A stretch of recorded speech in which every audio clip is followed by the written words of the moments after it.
Saludo a todos los oyentes de Radio María. Un día más, con la gracia del Señor, proseguimos el comentario del Catecismo de nuestra Madre, la Iglesia. Continuamos con el punto 2094. Es un punto que tiene mucha enjundia y por eso le vamos a dedicar varios días. Estamos hablando de los pecados contra la caridad, dentro del examen del primer mandamiento: amarás al Señor sobre todas las cosas. El día de ayer lo habíamos dedicado al pecado de la indiferencia. Y prosigue este punto 2094. Dice, se puede pecar de diversas maneras contra el amor de Dios. La indiferencia descuida o rechaza las consideraciones de la caridad divina. Ayer lo explicábamos, ¿no? Y continúa, la ingratitud omite o se niega a reconocer la caridad divina y devolverle amor por amor. Vamos a centrarnos ahora en la ingratitud en este primer momento. Otro pecado contra la caridad. Otra forma de examinar si cumplimos el primer mandamiento: amarás al Señor con todo tu corazón, con toda tu alma, ¿no? Una forma muy práctica, pues, de ver si cumplimos este primer mandamiento. Ayer hablábamos de la indiferencia, hoy hablamos de la ingratitud. Además es importante que todos los oyentes de Radio María examinemos este aspecto de la gratitud o de la ingratitud, porque este es un pecado muy de los de casa, muy de los que, pues, que igual vivimos en casa de Dios, quiere decir, y igual es más un pecado de los que estamos cerca de que aquellos que están lejos.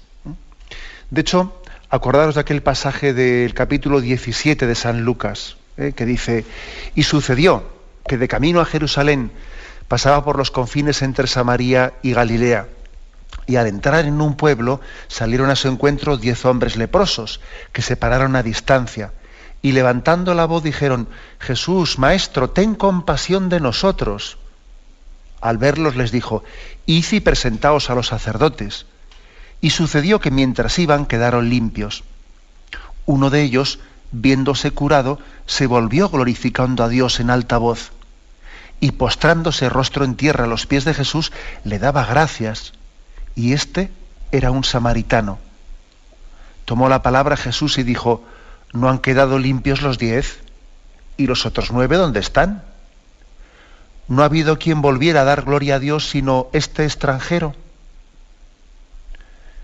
Jesús enfatiza que el que había vuelto a dar gracias era de los 10 el que era extranjero. El samaritano, los otros 9, que eran de casa, no habían vuelto a dar gracias. Los otros leprosos parece como que no sentían esa necesidad, esa conciencia de gratuidad en el don que habían recibido. Ojo, por lo tanto, la ingratitud es un pecado de los de casa. Además, eso lo vemos en nuestra vida diaria, en nuestra vida corriente. Es curioso, ¿no? Cuando alguien de fuera nos hace cualquier servicio, somos totalmente agradecidos hacia él, somos reconocidos.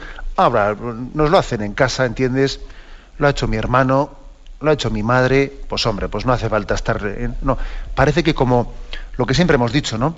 Que como hay confianza, como se supone las cosas, se dan por supuestas, pues no expresamos gratuidad, ¿no? No expresamos gratitud. Claro, y a base de no expresar gratitud, se pierde la conciencia de gratuidad. Con perdón del juego de palabras, pero es que es así, literalmente.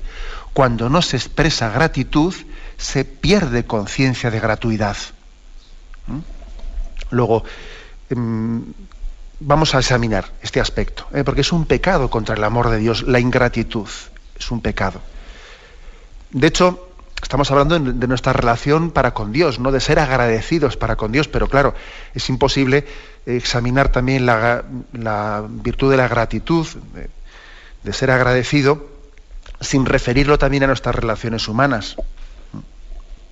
El secreto de toda la vida familiar, por ejemplo, de nuestra vida de familia, consiste en una gratitud dentro de la familia, una gratitud que nace de la conciencia de sentirse amados y de dejarse amar.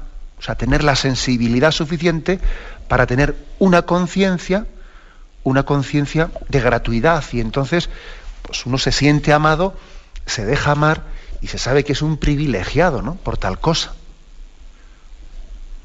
Es importantísimo ser sensible, ¿no? No dar por hechas las cosas, ser sensible, ¿no? Para sentirse hijo de una gratuidad, ¿no? No es una mercadería. Yo te doy esto porque tú me has dado lo otro. Esto a cambio de lo otro. Vamos a llegar a un consenso. Si tú haces esto, yo haré lo otro. Porque en este mundo, pues muchos piensan que todo tiene un precio. En este mundo tan materialista, pues dice el refrán que se piensa el ladrón que todos son de su condición, ¿no? Y entonces se piensa el materialista que no hay nada gratuito. Se piensa el materialista que todo tiene un precio. Claro. Se piensa el ladrón que todos son de su condición. Y no es verdad. En esta vida hay muchas cosas gratuitas. En esta vida recibimos muchos dones a cambio de nada. Totalmente gratuitos, ¿no? Entonces, esto es así.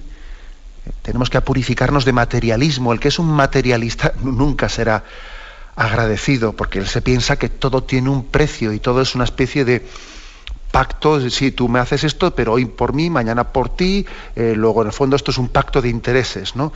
No, eso no es verdad. En esta vida hay muchas cosas gratuitas, ¿no?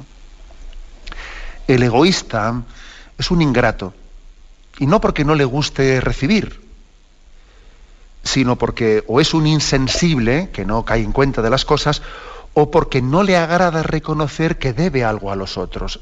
El egoísta, el orgulloso, no le agrada reconocer que debe a los otros. Por eso yo diría, el egoísta tiende a ser insensible, no piensa en que está recibiendo. Y el orgulloso, hombre, lo que pasa es que le cuesta reconocerlo. El egoísta porque es insensible. Y el orgulloso porque, mira, antes prefiere sencillamente pecar de callar que de expresar, pues porque si reconoces gratitud, luego en el fondo estás mostrando debilidad. El orgulloso le parece que dar gracias es mostrarse débil, ¿no? Y parece que él quiere levantar la cresta, ¿sabes? Quiere sacar pecho, y al orgulloso le cuesta decir gracias y ser humilde. El caso es que decía un autor que la gratitud es un eco de la alegría del que da. Dios nos da gratuitamente. Y la gratitud en nosotros es como un eco de la alegría de Dios. Dios nos da gratuitamente. Y mi expresión de decir gracias, Señor, es como un eco de la alegría de Dios. Dios da con alegría. Y en nosotros tiene un eco. Y el eco de esa alegría de Dios es nuestra acción de gracias. Y sin embargo, decía este autor, la ingratitud, en cambio, es como un agujero negro del egoísmo que se traga la alegría de Dios. Ese agujero negro en el que queda perdido. En vez de tener un eco, la alegría de Dios, el amor de Dios, tiene el eco de la gratitud. Bueno, pues cuando hay ingratitud es como un agujero negro en el que se pierde, ¿no? Dios da con alegría, Dios da con amor, y ahí se pierde en un agujero negro sin que por nuestra parte le devolvamos un eco a Dios de gratitud. Por eso hay que decir que es importante, muy importante, educar en la gratitud. Educar en la gratitud es educar en primer lugar en la belleza de la vida. La vida es bella, la vida es maravillosa, y lo primero es educar en esa sensibilidad para poder ser agradecido. Porque sería un error que enfatizásemos pues el decir, bueno, hay que educar, los cristianos estamos llamados a tener esperanza en el cielo, ¿no? Y entonces si ponemos el énfasis en que esta vida es una porquería y que tenemos que tener esperanza en la próxima, podíamos deformar la virtud de la esperanza. La virtud de la esperanza no puede partir de un concepto de desprecio de esta vida o de ingratitud en esta vida. No. La virtud de la esperanza tiene que comenzar por una gratitud por todos los dones que recibimos en esta vida. La esperanza no es como despreciar esta vida y entonces esperar en la próxima. No, eso es una huida, eso no es una esperanza. La esperanza tiene que comenzar pues, por una gratitud que reconoce la belleza, la bondad del don de Dios. La bondad tan grande, ¿no?, del don de Dios. Y entonces, la persona que se sienta tan agradecida, luego encima tiene esperanza en que esos dones de Dios son las arras del cielo. Sin embargo, bueno, pues los ingratos son incapaces, ¿no? Son incapaces de percibir que esta vida es un regalo, de sentirse felices en esta vida. Los ingratos son incapaces de sentir que todo lo que les rodea es un don de Dios, ¿no? Viven permanentemente inquietos, añorando lo que no tienen, ansiando lo que querían, ¿no? Y no son capaces, o sea, pues de vivir el momento presente con gratitud, con gratitud. Por lo tanto, el agradecimiento, la sensibilidad para reconocer los dones de Dios y el agradecimiento, ¿no?, bueno, pues es básico para la felicidad en esta vida, es algo básico, ¿eh? Y debe ser educado, ¿eh? Eso, hay gente que no es voluntariamente desagradecida. En eso de ser desagradecido puede ser inconsciente, ¿eh? O sea, es decir, puede haber un grado de cierta inconsciencia en nuestra ingratitud, sencillamente que alguien ha sido educado muy en el yo, y no pienso en los demás. O sea, voy por ahí sin ser consciente de que estoy siendo un desagradecido. Se puede ser desagradecido con un grado de inconsciencia bastante grande. Claro, hace falta, como un examen de conciencia bastante serio, pararse, ¿no?, a meditar en mi vida para igual caer en cuenta que soy un desagradecido. Por eso el examen de conciencia es muy importante, ¿no? Es muy importante, porque hay pecados que pueden ser semi-inconscientes, pero no quiere decir que como no son conscientes no sean pecados, porque claro, para que yo haya sido así de ingrato, he tenido que ser súper egoísta de solamente pensar en mí y despreciar el amor al prójimo, despreciar la preocupación por el prójimo, ¿no? Uno se fija que hay personas que, bueno, ellas sin darse cuenta, te juntas con ellas, solo hablan de sí mismas, nunca preguntan al otro por sus cosas. Oye, se paran con alguien en la calle y venga, te cuento mis cosas, te cuento lo mío, y pim pam. Oye, ni se les ocurre preguntar, ¿y qué tal estás? ¿Y tu salud cómo va? Y el otro no sé qué. No les sale eso. O sea, viven en un egocentrismo, claro, que con ese planteamiento de partida es muy difícil que después sean personas agradecidas, que tengan conciencia de los dones que reciben de los demás, ¿no? Parece que todo lo que los demás hagan con ellos tenían derecho a ellos, se sentían con derecho, ¿no? Por eso hay que educar en la gratuidad, en la gratitud. E igual que a los niños, ¿no?, pues les decimos, se nos decía, ¿no?, en nuestra casa, pues, ¿y qué se dice? Gracias. A un niño se le enseña a dar gracias. Cuando su padre y su madre le dan una cosa, etcétera, alguien le ha entregado lo que sea. ¿Y qué se dice? Muchas gracias. Y se nos enseñaba a ser agradecidos, ¿eh? Pues también eso que hacemos nosotros con el niño, tenemos que hacerlo. La Iglesia también quiere hacerlo con nosotros para con Dios. También el catecismo de la Iglesia Católica quiere educarnos, como nosotros hemos educado a un niño, a ser agradecidos con Dios. Mira lo que te rodea. ¿Qué se dice? Se dice gracias. Mira, abre los ojos. Mira en torno a ti. Y mira en torno a ti, y tenemos que tener lo que dice San Ignacio de Loyola en esa meditación, contemplación para alcanzar amor, que es la meditación final de los ejercicios espirituales, ¿no?, en la que él nos invita a abrir los ojos a la luz de la fe. Y no solo a mirar, sino a ver. No solo a ver, sino a contemplar las cosas desde el plan de Dios. Y entonces en esa meditación de contemplación para alcanzar amor se nos muestra, pues, toda la historia de nuestra vida, la creación, la redención, como un plan del amor de Dios totalmente gratuito hacia nosotros, ¿no? Mira, por ejemplo, lo que es la existencia. Nosotros existimos por un don del amor de Dios. Mi existencia es totalmente gratuita. Lo lógico sería no existir, sería lo lógico, ¿no? Yo existo porque Dios lo ha querido, porque Dios ha pensado en mí, porque Dios ha compartido de esa sobreabundancia de su amor. Dios no tenía ninguna obligación de habernos creado. No, no, en absoluto. Lo ha hecho por la sobreabundancia de su amor. Mira la existencia, ¿no? Mira el día que ha amanecido. Mira esta puesta de sol. Bueno, pues todo es don, todo es gracia. ¿Qué tengo yo que no he recibido? Vamos a ver.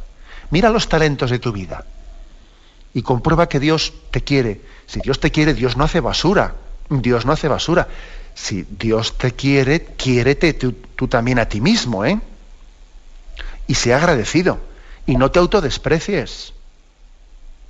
Dale gracias a Dios. Y mira a tu familia. Y mira sobre todo a Jesucristo, fíjate bien. Que si tuviésemos alguna dificultad, ¿no?, pues por de ser agradecidos por los dones naturales, mira, pues ya por sobre elevación, ¿no? Mira a Jesucristo y mira a qué precio te ha redimido Dios Padre, ¿no? Qué precio tan caro ha pagado por ti. ¿Cuál ha sido el precio de tu rescate por la salvación? Mira a Jesucristo, ¿no? Y estate eternamente agradecido. Mira la Iglesia que es ese rostro materno de Dios, no reflejado en María y en la Iglesia. Mira la Iglesia, mira cómo te acompaña, mira lo que son los sacramentos, mira cómo los sacramentos son ese cordón umbilical con el que Dios te alimenta en esta vida, ¿no?, preparándote para ese parto, para la vida eterna, ¿no? Pero contempla para alcanzar amor, expresa gratitud, ¿eh? O sea, es decir, la Iglesia nos quiere educar en ser agradecidos. Igual que le decimos al niño pequeñito cuando le entregamos, a ver qué se dice gracias, pues lo mismo también la Iglesia nos quiere educar en este lenguaje de agradecimiento. Es importantísimo. Por cierto, que leí en una ocasión una cita de Chesterton, este famoso autor, pues que es muy intuitivo y suele tener algunas frases geniales, ¿no? Y decía Chesterton, el peor momento del ateo es aquel en que se siente agradecido y no sabe a quién darle gracias. Me hizo mucha gracia, ¿no?, esta frase suya, porque es verdad, también una persona no creyente puede tener momentos en su vida, por ejemplo, nace un niño, ¿no? Hay personas ateas, pues bueno, que tienen un niño y en ese momento ven el milagro de la vida, se dan cuenta que eso es tremendo, ¿no? O sea, dice que no hay causa-efecto, que es que ese niño, dice uno, pero Dios mío, pero cómo la vida se forma así, ¿no? Si es tremendo, si nosotros hemos hecho un acto sexual, un acto de amor, y que de ahí se haya generado esta vida, vamos, se dan cuenta, tienen un momento ante la alegría del nacimiento de un niño, un momento de contemplación, necesitan expresar gratitud, dar gracias, y no saben a quién darle gracias, ¿no? Dice, quiero darle gracias a la vida, quiero darle gracias a qué. O sea, es curioso, ¿no?, que el ateo a veces no sabe a quién darle gracias. Por eso repito esta frase de Chesterton. El peor momento del ateo es aquel en que se siente agradecido y no sabe a quién darle gracias. Claro, nosotros sabemos, por el don de la fe, por el don inmerecido de la fe, somos conscientes, debemos de ser conscientes de cuál es el origen de los dones. El origen de los dones es Dios. Por lo tanto, no nos podemos quedar como pasmarotes viendo el don sin referir nuestra gratitud al autor de los dones. Y tenemos que elevarle, ¿no?, nuestro corazón para darle infinitamente gracias. Y bueno, y también una cosa más que quiero añadir, que es la siguiente: gracias también por la cruz. Ojo, gracias también por la cruz, que esto forma parte también de la tradición católica. No solo gracias por lo que yo estimo bueno y conveniente para mí, también gracias porque yo sé por la fe que también las cruces de la vida forman parte de los dones de Dios. Pues por ejemplo, recuerdo pues algunas citas, ¿no?, del padre Pío, de San Pío de Pietrelcina. Decía él: si Jesús se manifiesta, dale gracias. Si se oculta, también. Todo es juego de su amor. Así de claro. Lo decía el Padre Pío, así hablan los santos. Si Jesús se manifiesta, dale gracias, y si se oculta, también, que todo es parte de su amor. Juan 23, de feliz memoria, ¿no? En su diario, el diario de Juan 23, dice: procuro aguantar el dolor, dando gracias a Dios porque sea soportable. Lo dice él en su enfermedad, dando gracias a Dios porque me dé gracias para soportarlo. Pues otro autor espiritual, ¿no? Dice María Valtorta: gracias, Señor, por esta prueba, pero ayúdame a que no perezca. Le da gracias por esa prueba, por esa cruz, ¿no? Y le dice: pero ayúdame a que no perezca. Señor, mejor así, gracias. Es decir, también hasta ahí debe de llegar nuestra gratitud, ¿eh? Nuestra gratitud debe de llegar, pues, hasta la confianza de que todo resulta para bien en aquellos que aman a Dios, ¿no? En resumen, que existe un pecado de ingratitud, que este pecado de ingratitud es muy propio de los que somos de casa, de los que, bueno, pues siempre nos hemos sentido pues queridos, parece que tenemos derecho a todo, en la vida matrimonial, en la vida familiar, en la vida de iglesia, en la vida todo, ¿no? Nos creemos con derecho a todo en nuestra relación con Dios, y entonces es un pecado muy de los de casa. Las personas neoconversas, que igual han estado alejadas y luego vienen, pues es más difícil que sean ingratas. Pero igual, los que de toda la vida de Dios, ¿no? Pues hemos sido católicos y bueno, pues es más fácil, ¿no? Que seamos insensibles y que caigamos en el pecado de la ingratitud, ¿eh? Recuerdo esta frase de Jesús: ¿no quedaron limpios los 10 leprosos? ¿Y los otros 9, dónde están? ¿No ha habido quien volviera a dar gloria a Dios sino este extranjero? Vamos a esta edición del Catecismo de la Iglesia Católica comentando el punto 2094. En él se nos habla de los distintos pecados contra el amor de Dios. Hemos hablado del pecado de la indiferencia, hemos hablado del pecado de la ingratitud y continúa el Catecismo hablando del pecado de la tibieza. Dice: la tibieza es una vacilación o negligencia en responder al amor divino. Puede implicar la negación a entregarse al movimiento de la caridad. Bueno, pues para explicar un poco lo que es la tibieza, que es un tema muy importante, comenzar diciendo que no confundamos la tibieza con un estado psicológico. Algunas personas pueden decir: me siento muy triste, me siento muy lánguida, me siento muy fatigado, pues muy venido abajo, creo que estoy siendo tentado de tibieza. Hombre, vamos a ver, que son dos cosas distintas, ¿eh? Es verdad que lo psicológico puede influir también en una tentación de tibieza, puede influir, ¿no? Pero el mero hastío, la falta de vigor, o el mal humor, o la tristeza, en sí mismas no son tibieza, son más bien estados psicológicos, estados psicológicos que es verdad que pueden influir, después en caer en en ese pecado de tibieza, pueden influir, pero no es lo mismo, No confundamos lo psicológico con lo moral. Es verdad que lo psicológico está muy ligado a lo moral y que influye una cosa en la otra, pero no sería conveniente, o sea, no sería adecuado confundirlo, Es verdad que hay estados de ánimo, de hastío, de cansancio, de tristeza, que pueden influir en la tibieza. Pero la tibieza no es un sentimiento, no es un estado afectivo, No, la tibieza es una actitud de la voluntad. Claro que por eso es pecado, si no sería otra cosa, Es una actitud de la voluntad. No consiste meramente en un melancólico decaimiento, sino que la tibieza consiste también en un rechazo más deliberado, más consciente o menos consciente, pero en un rechazo de la voluntad de Dios, de la llamada de Dios a la santidad, de la llamada de Dios a que sigamos su camino, ¿no? A que sigamos en fidelidad el camino de los mandamientos, etc.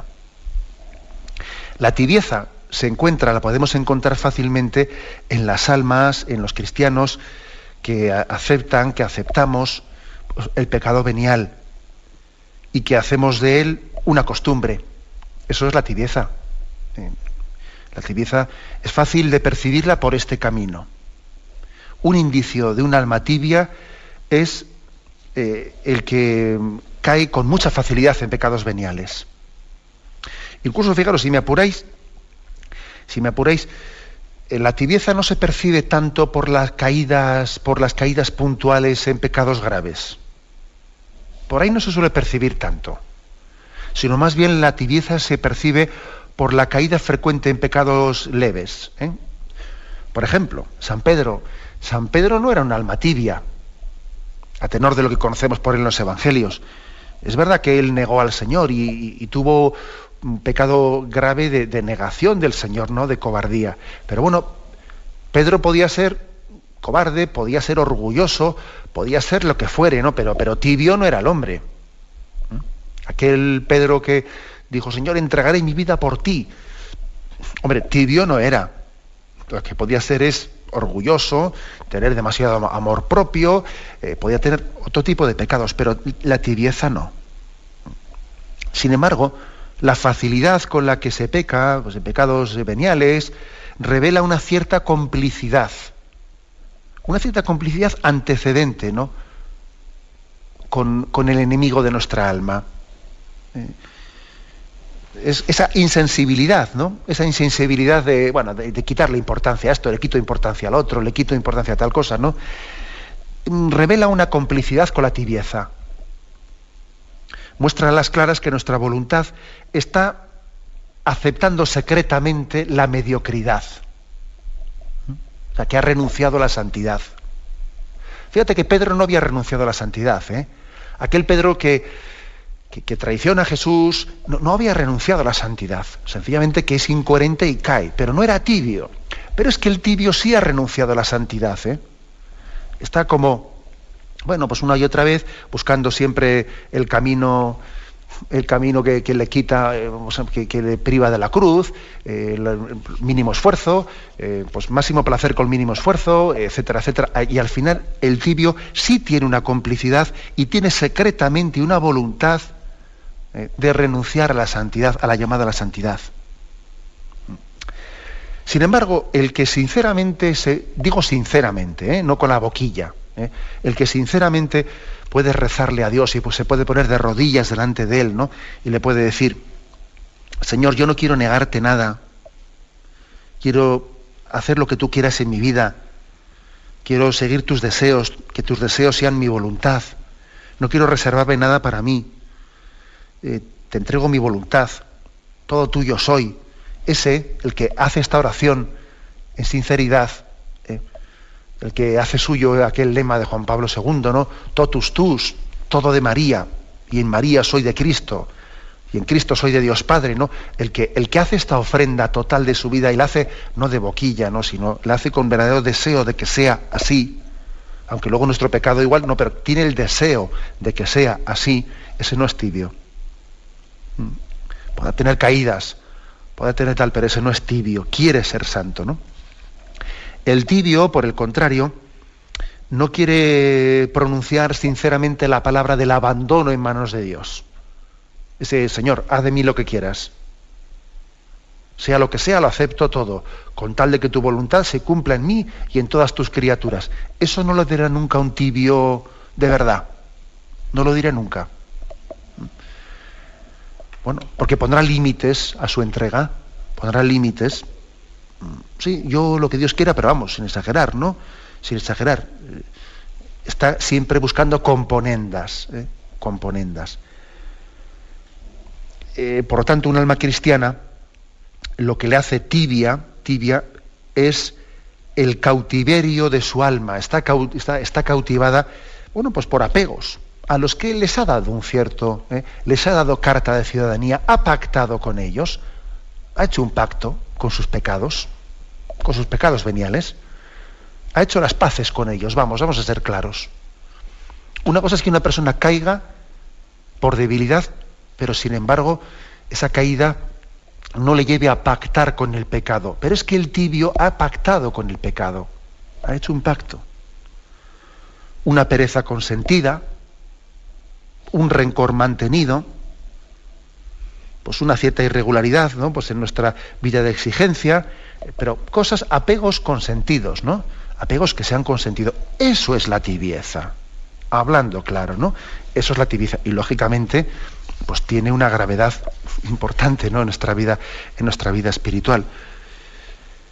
Bueno, pues tan importante no es la tibieza que nosotros tenemos de alguna manera que reaccionar frente a ella, y creo que nos puede ayudar a hacer una breve, ¿no?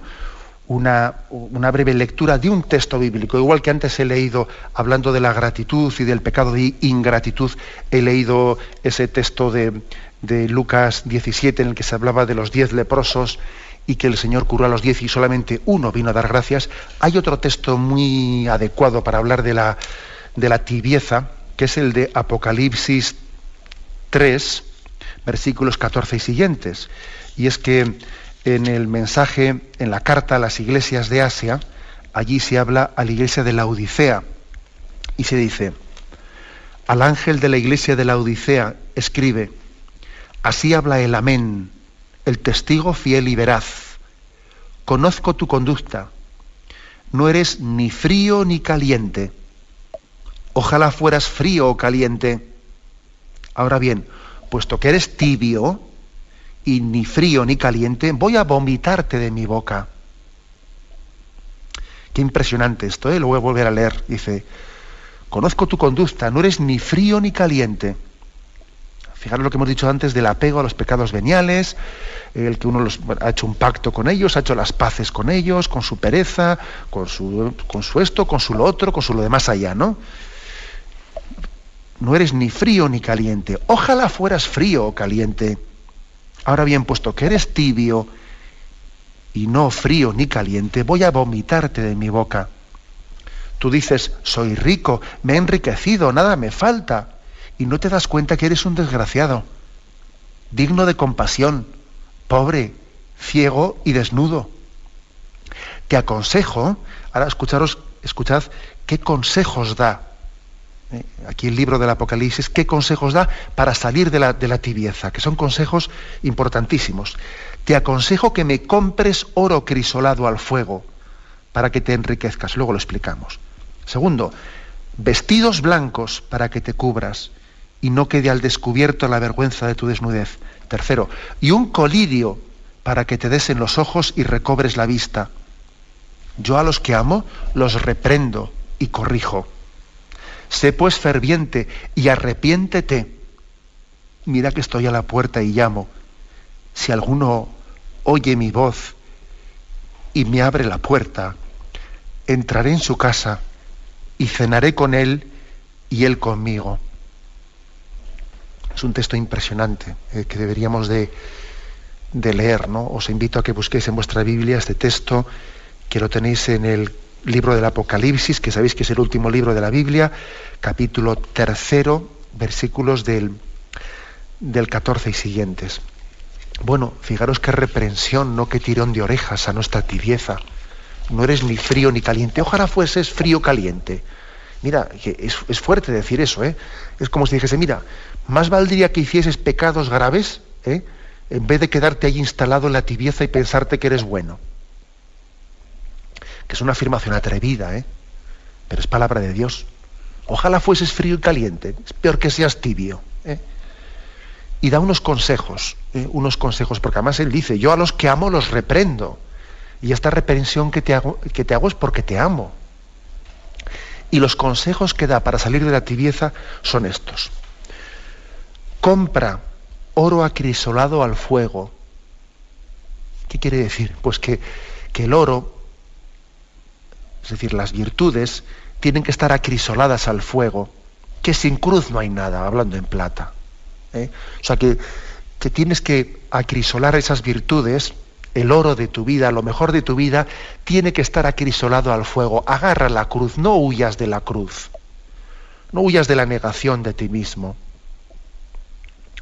No busques el camino de la facilidad. No existe felicidad sin cruz. Entonces, algunos buscan la felicidad por la facilidad. y eso es un desastre, ¿eh? Hay que ir a la felicidad por la fidelidad, que es distinto. Luego dice, compra oro acrisolado al fuego.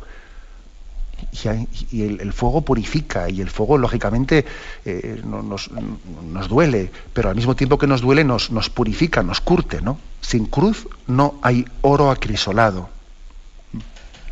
Segundo, dice, compra vestidos blancos para cubrir tu desnudez. Esos vestidos blancos para cubrir nuestra desnudez, pues muchos autores, santos padres, etcétera, los han interpretado como también la importancia de que nos envolvamos de testimonios de santidad, de que nos rodeemos de los santos, que tomemos como modelos a los santos en nuestra vida, esos santos que van vestidos de blanco, que cubran tu desnudez. Compra vestidos blancos para que cubran tu desnudez. Dice también, y un colirio para que te des en los ojos y recobres la vista. Ese colirio, ¿no? Es mirar con los ojos de la fe, mirar y juzgar como juzga la Iglesia. Es decir, ve las cosas, no las veas humanamente, no las veas únicamente de tejas para abajo. Tienes que juzgar tu existencia y tu vida de tejas para arriba. Permitir también que la revelación, que la Sagrada Escritura, que el magisterio de la Iglesia te ayude a ver y te ayude a juzgar. O sea, es decir, date un colirio, ese colirio que tienes que darte para que en tus ojos, para ver, para que recobres la vista, es la luz de la fe, es ser capaz de juzgar la existencia desde los ojos de Dios. Que la Sagrada Escritura, que la Biblia, que la tradición de la Iglesia, que el magisterio de la Iglesia sean el colirio que te permita ver y juzgar tu vida desde otro punto de vista, ¿no? Y luego dice, sé ferviente y arrepiéntete. Es muy importante este llamamiento a ser ferviente. Aquí en Radio María sabéis que solemos hacer por las mañanas, se hacen pues, tempranito, en esas oraciones de la mañana, se hace el ofrecimiento de obras, ¿no?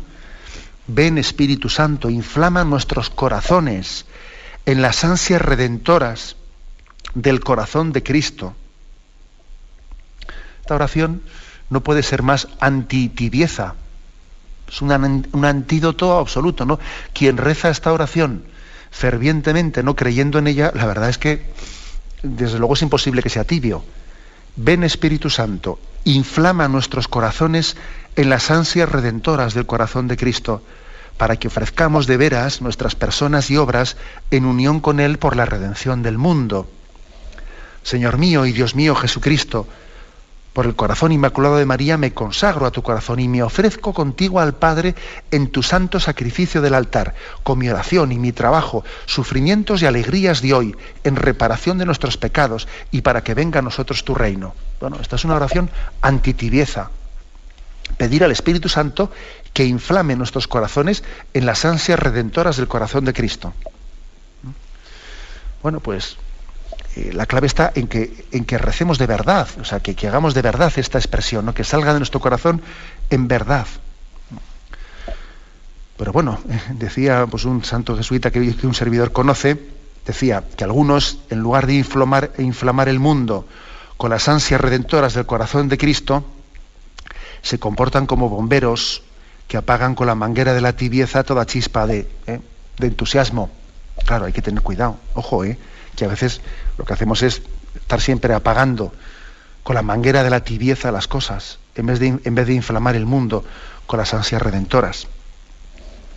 Un texto de un jesuita, quien fue general de la Compañía de Jesús, el padre Arrupe, que leyendo un libro suyo a mí me impactó y anoté esta cita. Decía el padre Arrupe: le pedí a Dios que me hiciese morir antes de serle infiel, porque la muerte también es apostolado, mientras que la tibieza del sacerdote es la ruina de la cristiandad. Me pareció una expresión pues, que brota de un corazón que quiere ser fiel a Dios y quiere superar decididamente la tibieza, ¿no? La voy a volver a leer.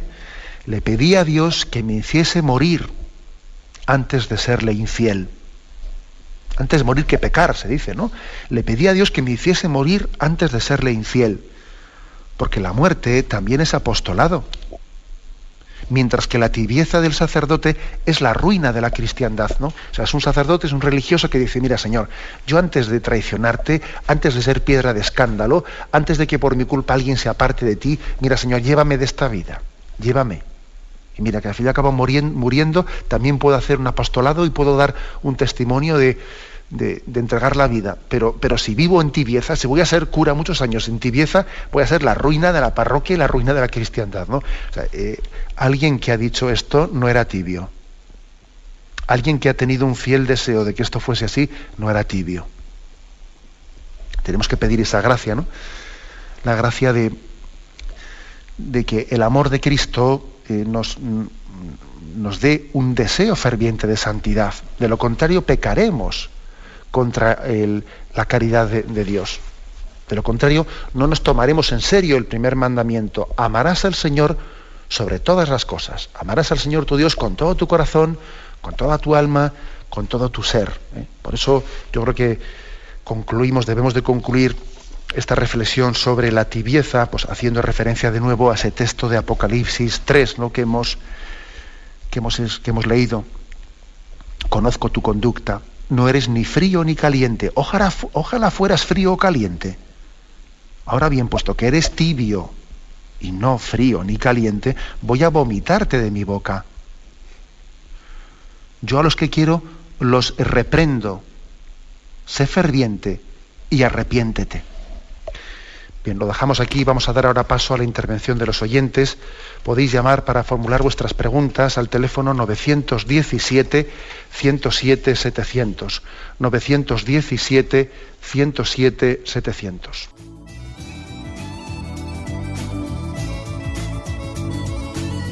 ¿Le gustaría tener sus programas favoritos de Radio María en CD o DVD? Ahora es posible.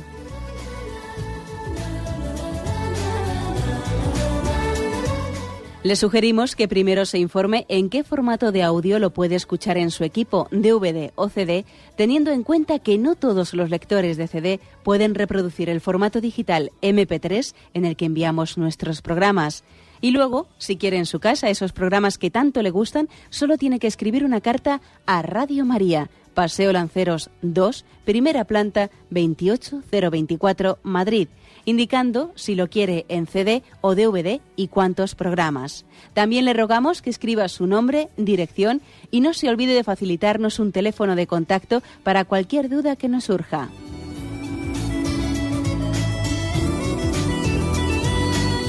Radio María, más cerca de usted.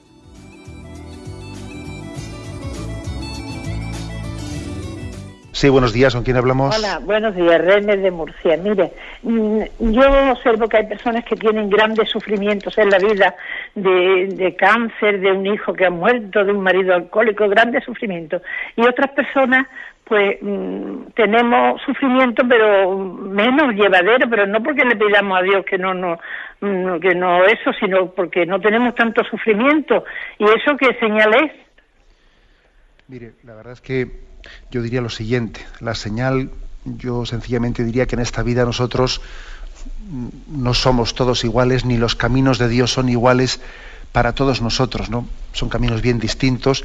Ahora, a mí lo que me impresiona de eso que usted está comentando, que pensaba que cuando usted ha comenzado a plantearlo iba a ir por ahí, pero a mí lo que me impresiona de eso es que muchas veces esas personas que tienen más sufrimientos, objetivamente hablando, cruces más duras, suelen ser muchas veces más agradecidas a Dios que los que no tienen ese tipo de cruces. Vamos a ver, tú le oyes a los misioneros, ¿no? Y uno ve en determinados lugares de misiones en los que viven en situaciones que a nosotros nos parecen de auténtica desgracia, de auténtica penuria, etcétera, etcétera, ¿no? Pues, o viven catástrofes naturales, viven, etcétera, y son personas pero muchísimo más agradecidas que nosotros, ¿no? Que están continuamente dando gracias a Dios después de haber salido de un desastre natural, etcétera, en su pobreza, cualquier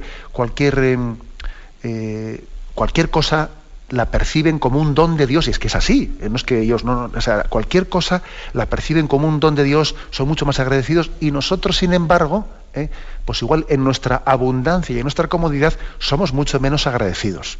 Entonces yo diría, Dios tiene caminos totalmente distintos para nosotros, O sea, no cabe ir a Dios diciendo, pero bueno, y este tiene pues una situación de vida muy distinta a la mía, y este no sé qué. Acordaros de los pasajes evangélicos en los que el Señor le dice, ¿quién eres tú para pedirme a mí cuentas de si yo a este que ha venido a última hora de la tarde le pago lo mismo que tú has estado desde primera hora de la mañana? Aquí cada uno tiene unos talentos distintos y ha sido llamado a seguir a Dios en circunstancias distintas. No nos comparemos con los demás. Lo importante es que en la situación en la que yo vivo sea agradecido y no caiga en la tibieza. Eso es lo importante. Porque lo que yo estimo como, ¡ay, qué desgraciados, pobre gente, fíjate qué desgracias tienen! Ojo, que hay muchos primeros que serán últimos y muchos últimos primeros. Que hay personas a las que yo ahora estimo, hay pobres desgraciaditos esos que están en no sé qué lugar, que posiblemente los desgraciados auténticos somos nosotros. Somos nosotros a los ojos de Dios. O sea, creo que esa matización es importante hacerla. Adelante, damos paso a un siguiente oyente. Buenos días. Sí, buenos días. Soy Pilar de Santander. Adelante, Pilar. Mire, tengo una preocupación de una amistad que se ha casado y no quiere tener hijos.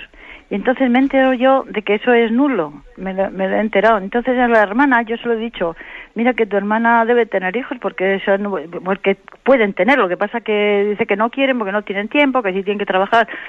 Y yo no sé cuál es mi postura, a mí me da un poco de miedo meterme en ese terreno porque a lo mejor le hago daño, a lo mejor meto la pata, ¿me entiendo lo que le digo? Entonces quiero saber yo qué es lo que tengo que hacer en este caso, estoy preocupada porque... Le digo a la hermana, tú intenta ver que tengan hijos y dice, ya se lo digo, pero no sé qué. Digo, no le digas nada de que me he enterado de que matrimonio nulo, porque a lo mejor se pone peor la cosa. Yo no sé qué pregunta exponerle usted. Bueno, la verdad es que es cierto que la cerrazón o la exclusión de la apertura a la vida puede ser un motivo de nulidad matrimonial. Ahora, también es cierto que sería una exclusión de apertura a la vida no en un momento determinado, sino de continuo, de una actitud permanente. Yo creo que, como usted bien dice, claro, como usted tampoco no sabe ese tipo de exclusión a tener la vida, hasta qué punto es algo permanente, es algo tal, yo creo que lo importante sería motivar en positivo, pues es decir, insistiendo en la belleza de la vida, insistiendo, que cuando tengamos ocasión ante esas personas de testimoniar lo que es el don de la vida y lo que es la grandeza de la paternidad y de la maternidad, lo hagamos, ¿no? Y actitudes como de confianza en Dios, es decir, también dar testimonio de la confianza en Dios, porque a veces cuando se hacen ese tipo de planificaciones, que ahora me viene mal, que es que tengo este proyecto primero, que no sé qué, o sea, parece que hablamos de la paternidad y la maternidad como si fuese una especie de planificación que incluimos en la hipoteca de la compra de un coche. Pero hombre, es que la vida no se puede planificar en esos conceptos materialistas, ¿no? La planificación de la vida tiene que partir de un dato importante, ¿no? Por supuesto que habrá datos humanos que habrá que tener en cuenta, pero hay un dato que es el determinante, que es el factor confianza en Dios y el factor buscar la voluntad de Dios y recibir de Dios su voluntad. O sea, hay un factor básico, ¿no?, en la planificación. No hay una planificación cristiana, no puede ser cristiana la planificación familiar si no parte de este aspecto, de decir, yo confío en Dios, o sea, es decir, de acuerdo, tendré que también ver mi situación, pero confío en Dios, y no podemos planificar los hijos como si se tratase de hacer unos cálculos sobre la hipoteca del coche. Eso es yo creo que lo importante a transmitir. Pues, lógicamente, dependiendo del grado de confianza que tenga uno con una persona, puede transmitir más o menos, o no es prudente que sea uno el que lo transmita, tiene que ser otro. Eso es otro tema ya distinto. Bueno, adelante, damos paso a un siguiente oyente. Buenos días. Hola, buenos días, padre. Buenos días. Soy Pilar. Adelante, Pilar. Mire, no sé, estoy un poco nerviosa porque es la primera vez que hablo con usted. No sé si es consejo, bueno, usted me dirá, cuando un sacerdote está siendo muy criticado y se le critica por fuera y venga y duro. Y desde ayer ronda en mi cabeza, digo, bueno, ¿no sería mejor hablar con el obispo o con algo? Porque se le está haciendo daño al sacerdote, a la parroquia, y nos estamos haciendo daño a nosotros. Que a lo mejor es culpa nuestra, pero es que están llegando ya las cosas un poco y yo ya es que ya me preocupa, porque digo, Dios mío, qué ejemplo estamos dando. Sobre todo... Pues bueno, la verdad es que le respondo un poco a su consulta. Pues puede ser que sí. Igual en alguna situación un poco extrema, donde igual se esté creando un ejemplo, o sea, un ambiente muy malo de desgaste, de crítica continua, etcétera, pues un católico pues dice, bueno, voy a hablar con el obispo porque me parece que le voy a contar un poco esta situación, porque es de un desgaste grande y puede ser dañina para la parroquia, para el propio sacerdote. Voy a poner en su conocimiento estos datos y que él luego juzgue prudentemente. También quizás lo lógico, si existe capacidad de poder hacerlo, es también tener esa conversación con el propio sacerdote, ¿no? Y decirle, mire usted, yo también quiero comunicarle que veo un ambiente alrededor pues muy negativo, etcétera. Bueno, pues sí, o sea, yo creo que cuando hay ambientes de esos, lo mejor es con sinceridad y con cariño y con voluntad de amor y de pasión por la Iglesia, pues expresar esas dificultades, ¿no? No hablar donde no se debe y hablar donde se debe, así de claro, ¿no? Yo creo que cuando no hablamos donde debemos, hablamos más de lo debido donde no debemos hablar, que casi siempre es hablar por la espalda y no hablar con cariño ante la persona y no afrontar nunca el problema, sino hacer leña del árbol caído. Eso es un mal muy extendido entre nosotros. Adelante, damos paso a un siguiente oyente. Buenos días. Buenos días. Buenos días, escuchamos. Buenos días, monseñor. Buenos días. Quería comentarle, muchísimas gracias, una vez más, por todos los programas, y muy rápidamente, por la hora. Cuando hablaba de los antídotos, de uno muy, muy importante, del ofrecimiento de las gracias, ¿no?, ante la apatía, ante tantas cosas que nos despistan, nos desvían, incluso nos reducen, ¿no?, a la hora de hacer otras cosas más a los ojos del Señor. Va a hablar en posteriores programas, se coincide dentro de los puntos, ¿no?, si puede, si cuadra, ¿no?, digamos, de más antídotos, de tantos y tantos que hay, va a poder desarrollar en la medida que pueda ser dentro del tiempo, del horario, etcétera. Y bueno, y luego también cuando habla mucha gente también de pues esas cruces que parece que son imposibles de soportar, ¿eso acaso serán llamadas mayores para reforzar uniones deshechas, por decirlo de alguna forma? De acuerdo, aunque sea brevemente. Yo creo que el catecismo, si os fijáis en su método no se limita a hacer pues un catálogo de pecados, porque ahora estamos comenzando los 10 mandamientos y lógicamente vamos a dedicar mucho tiempo, o sea, la explicación de los 10 mandamientos, como lo hacemos a este ritmo que lo hacemos pausada, etcétera, nos va a servir pues de un examen de conciencia muy detallado, ¿no? Pero es claro que el estilo del catecismo no es aquí limitarse a hacer un catálogo de pecados, sino que su estilo es iluminar también y dar pistas y orientaciones de cómo llegar a la santidad. O sea, yo creo que está formulado el catecismo en un lenguaje muy positivo, en un lenguaje de ser un acicate, una llamada a la santidad, ¿no?, con citas de santos padres. O sea, yo creo que es un propio de este estilo, ¿no? Y por eso, sin duda alguna, iremos recibiendo, ¿no?, pues más, yo diría, más orientaciones, ¿no?, y más ánimos por parte de esta doctrina de la Iglesia que yo creo que nos conforta tanto. Bien, tenemos la hora ya cumplida. Me despido con la bendición de Dios Todopoderoso, Padre, Hijo y Espíritu Santo. Alabado sea Jesucristo.